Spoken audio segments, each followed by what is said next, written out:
اعوذ باللہ من الشیطان اللعین الرجیم، بسم اللہ الرحمن الرحیم۔ معزز سامعین، السلام علیکم۔ جیسا کہ ہم سب جانتے ہیں کہ حجاب کا موضوع انتہائی امپورٹنٹ ہے اسلام کی نظر میں، اور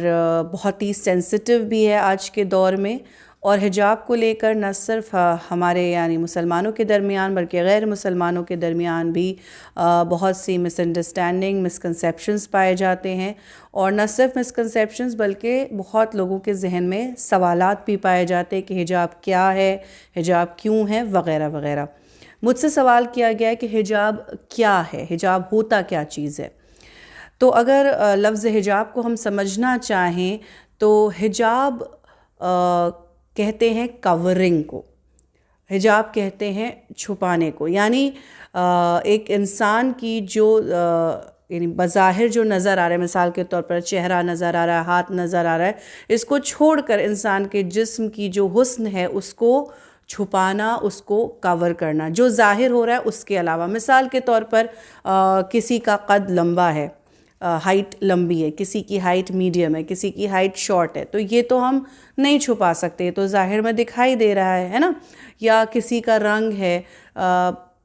وائٹ ہے، کوئی براؤن ہے، کوئی بلیک ہے، یہ تو ہمارا ظاہر ہو رہا ہے۔ اس کے علاوہ جو بھی انسان کا جسامت ہے اس کو چھپانا، اس کو کور کرنا خود انسان کی سیفٹی کے لیے، اس کی یعنی یہ ایک اپنے آپ میں ایک الگ پورا موضوع ہے کہ حجاب کیوں، تو وہ ایک الگ ہی کانسیپٹ ہے، اس کے بارے میں کیونکہ ہم بات نہیں کر رہے ہیں۔ ہم حجاب کسے کہتے ہیں، ہوتا کیا ہے، مطلب کیا ہے اس کا، اس کے بارے میں بات کر رہے ہیں۔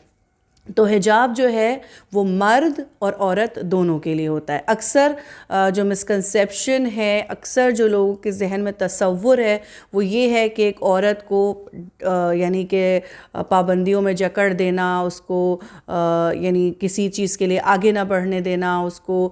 روک کے رکھنا، اس کو قید کر دینا، یہ حجاب ہے۔ نہیں، حجاب اس کو نہیں کہتے۔ حجاب کہتے ہیں اس کورنگ کو، اس لباس کو جو ایک خاتون کے جسم پر ہوتا ہے، وہ آزاد ہے، وہ کسی کی قید میں نہیں، بلکہ وہ لباس حجاب کہلاتا ہے جو ایک خاتون کے جسم کو ڈھکتا ہے، اس کو کور کرتا ہے، اور اس کو دوسروں کی نگاہوں سے بچاتا ہے، دوسروں کی لسٹفل نگاہوں سے، لوگوں کی گندی نگاہوں سے بچاتا ہے۔ اور اسی طرح حجاب مرد کے لیے بھی ہے، یعنی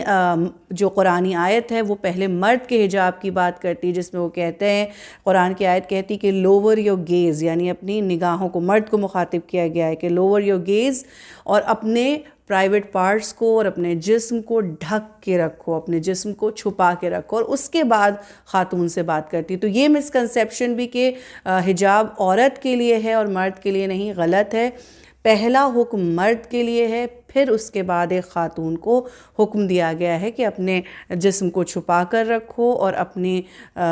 نگاہوں کو نیچے رکھو۔ تو یہ حکم دونوں کے لیے۔ مرد اور عورت کے حجاب میں ایک سلائٹ سا فرق ہے، اور وہ یہ ہے کہ عورت کو اپنا سر ڈھکنا ہوتا ہے، اپنے بال ڈھکنے ہوتے ہیں، اپنے چیسٹ کو ڈھکنا ہوتا ہے، اور مرد کو اپنے بال یا اپنے سر کو ڈھکنے کی ضرورت نہیں ہے۔ لیکن یعنی اگر آپ جتنی بھی کتابیں دیکھیے اس میں آپ کو یہ ملے گا کہ حجاب کے یعنی اس کو اور کلیئر کر دوں کہ اتنے ٹائٹ، اتنے چست کپڑے نہ ہوں جو جسم کی وضاقتہ کو ظاہر کریں، چاہے وہ مرد کا ہو چاہے عورت کا، کہ اتنے ٹائٹ کپڑے، اتنے سی تھرو کپڑے، اتنے جھلکنے والے کپڑے یا اتنی نمائش والے کپڑے جو اپوزٹ سیکس کو اٹریکٹ کریں اور کسی برائی یا کسی پرابلم یا کسی غلاظت کی امید جاگے۔ اور یہ چیز مرد اور عورت